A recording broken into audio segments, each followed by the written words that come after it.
یہاں آپ مجھے بتائیں کہ آپ نے کیا فیصلہ کرنا ہے. کیا ایک غریب آدمی کو جو ہے وہ اس کے لیے عدالتوں کے دروازے بند ہوتے ہیں, اس کو انصاف نہیں مل پاتا اور اس کی عزتیں پامال ہو جاتی ہیں, زندگی نسلیں گزر جاتی ہیں تو انصاف نہیں مل پاتا, اور ایک شخص کے لیے ریاست کے ایک ادارے کے تمام دروازے کھل جاتے ہیں رات کے 2-2 بجے تک, سارا دن جج انتظار کرتے ہیں, لیکن آپ کو وہ براہ راست چیلنج کر رہا ہے. آپ ہی کے ادارے نے ذوالفقار علی بھٹو جو ہر دل عزیز شخصیت تھا, اس نے آپ کا کوئی نقصان نہیں کیا تھا, لیکن جس نے آپ کے 90,000 فوجی انڈیا کی قید سے رہا کروا کر باعزت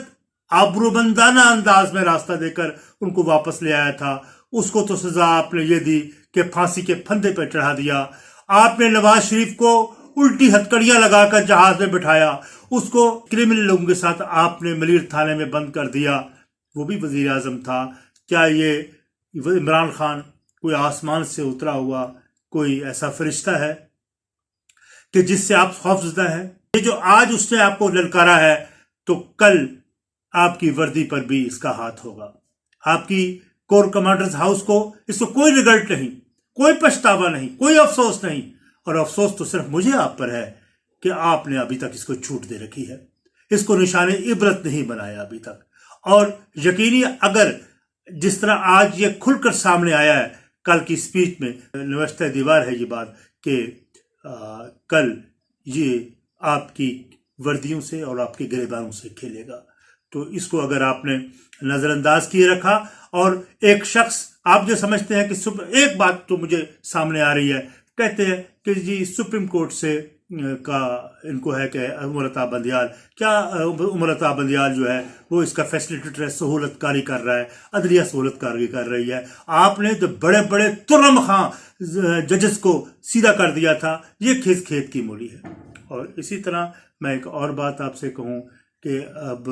اس پر ہم مزید اس کو مہلت دینا اس ریاست کے اوپر ایک تھریٹ ہے, یہ سیکیورٹی تھریٹ ہے اس ریاست کے لیے, تو آپ خدا کے لیے اس پر رحم فرمائیے. اب آتے ہیں اور دوسری طرف بڑی اہمیت کی حامل بات اور دوسری خبر کہ سابق رکن اسمبلی پی ٹی آئی نیلم حیات ملک نے بھی سانحہ 9 مئی کی شدید مذمت کرتے ہوئے انہوں نے یہ کہا, اور میں اس طرح کی توڑ پھوڑ کی سیاست پر بالکل یقین نہیں رکھتی. اصل میں خان صاحب کی گرفتاری کے بعد ہمیں لبرٹی احتجاج کے لیے بلایا گیا تھا, اور وہیں سے پھر ہم نے لاہور کے پریزیڈنٹ کو کہا کہ خان صاحب کے کہنے پر جو ہے وہ کور کمانڈر ہاؤس کی طرف موو کریں. تو ہم نے دیکھا کہ سب لوگ اس طرف موو کرنا شروع ہو گئے. تو وہاں پر جو توڑ پھوڑ ہوئی اور وہاں پر جو بھی کچھ ہوا یہ نہیں ہونا چاہیے تھا, کیونکہ فوج ہماری سرحدوں کی حفاظت کرتی ہے. فوج جو ہے یہ ہمارے ملک کا مان ہے, فوج کی وجہ سے ہی ملک ہوتے ہیں. تو میں ان سب چیزوں کو دیکھتے ہوئے سیاست سے ریٹائرمنٹ کا اعلان کر. فوج ہماری جان و مال کی حفاظت کرتی ہے, فوج ہے جو ہماری ملکوں کی سرحدوں کی حفاظت کرتی ہے, اور ہمیں اکسایا گیا تھا اور یہ کہا گیا تھا کہ چیئرمین پی ٹی آئی کے حکم پر ہم نے کور کمانڈر ہاؤس پہنچنا ہے اور وہاں یہ کام پہ توڑ پھوڑ کرنی ہے. تو یہ جنرل آصف منظور شاہ صاحب اور ارباب و بستر کو ساتھ ٹھیک ہے, سول حکومت شہباز شریف کے ہاتھ پاؤں بندھے ہوئے ہیں, لیکن آرمی اسٹیبلشمنٹ کے تو ہاتھ پاؤں آپ لوگوں کے تو نہیں بندھے ہوئے. تو آپ تو سمجھیں کہ کس انداز سے ایک سازش مرتب کی گئی تھی, ایک بین الاقوامی سازش کی ہوئی تھی, اور یہ آپ کا بیانیہ ایک اسٹیبلش بیانیہ ہے. اور اب سوال پوری قوم یہ آپ سے اٹھا رہی ہے, جب یہ بیانیہ اسٹیبلش ہو گیا ہے, پوری قوم کو اس بات پہ اعتماد ہو چکا ہے کہ یہ ایک سوچا سمجھا گھنونا منصوبہ تھا, مکروہ منصوبہ تھا بین الاقوامی, جس کا سب سے بڑا کردار عمران خان تھا, جس نے ڈس انٹیگریٹ کر دینا تھا پاکستان کے لیے, کی سالمیت کو تباہ و برباد کر دینے کا منصوبہ تھا 9 مئی کا. یہ محض ایک چند فوجی تنصیبات پر حملے کی بات نہیں, بلکہ یہ ملک کی سالمیت کے اوپر ایک بہت بڑا حملہ تھا, جسے آپ نظر انداز اگر کر رہے ہیں تو اس پر ہمیں آپ پر افسوس ہوتا ہے. اس کے ساتھ میں آپ سے یہ کہوں گا دوستو, حق اور سچ کو سمجھیے اور اس بات کو بھی سمجھیے کہ عمران خان یا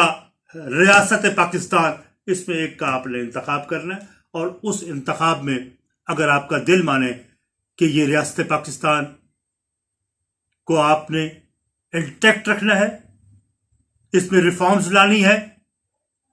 اور دوسری طرف عمران خان جو ایک یہودیوں کا ایجنڈا لے کر بیٹھا ہوا ہے، جس کی مدد کے لیے اسرائیل سامنے آ چکا ہے. اور پھر میں ایک اور سوال آپ سے کرتا ہوں جاتے ہوئے، یہ کیا وجہ ہے کہ جب بھی عمران خان کے لیے مسئلہ بنتا ہے تو وہ گور شاہی فرقہ